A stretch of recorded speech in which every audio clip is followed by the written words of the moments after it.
Vagabond and the Philosophy of Musashi, Lessons that Still Resonate. Vagabond is one of the most visually stunning and emotionally powerful Japanese manga ever created. With its rawing strokes and heavy shadows, the series presents a darker, more contemplative image of the legendary swordsman Miyamoto Musashi.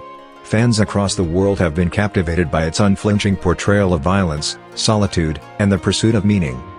But behind the manga lies the real Musashi, a historical figure of the early Edo period. He was undefeated in more than 60 duels, but he was also a philosopher, artist, and the author of the Book of Five Rings, a work still studied today.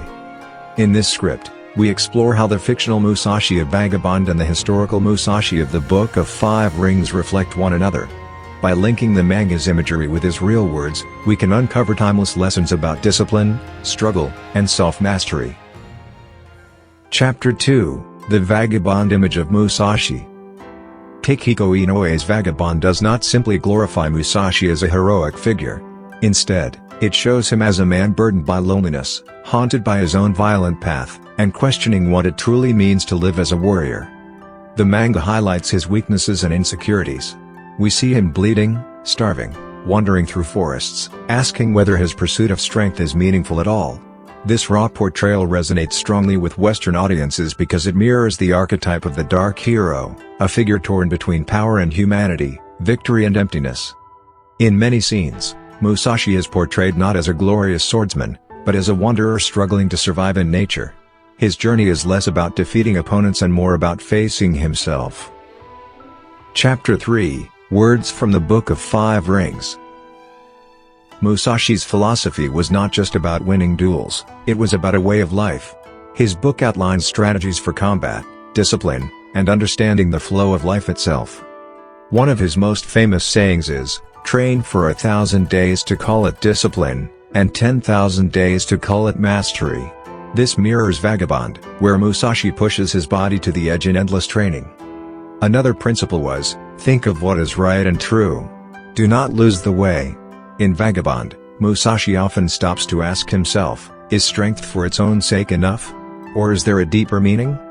And finally, the ultimate aim of martial arts is not having to use them. This paradox shows that true mastery lies not in endless dueling, but in transcending the need for violence itself. In Vagabond, this is exactly what we see. Battles are not just against others, but against fear, ignorance, and ego. Chapter 4: Musashi's Philosophy in Modern Times. The reason Musashi's ideas remain powerful is that they go far beyond the battlefield. His words are studied by martial artists, business leaders, and athletes worldwide. UFC fighters cite him in mental preparation. Entrepreneurs reference him for strategy. Readers everywhere see the truth, the greatest enemy is within. Vagabond translates this wisdom for a modern audience. Its emotional tone matches today's struggles with ambition and isolation. Musashi becomes a bridge between past and present. Conclusion: The lasting legacy of Musashi. In the end, Musashi is more than a legendary swordsman. Through Vagabond, he is a symbol of struggle. Through the Book of Five Rings, he is a timeless teacher. The fictional Musashi and the historical Musashi converge on the same truth: strength without wisdom is empty, and mastery of others is meaningless without mastery of the self. So I leave you with a question: what does it mean for you to truly win?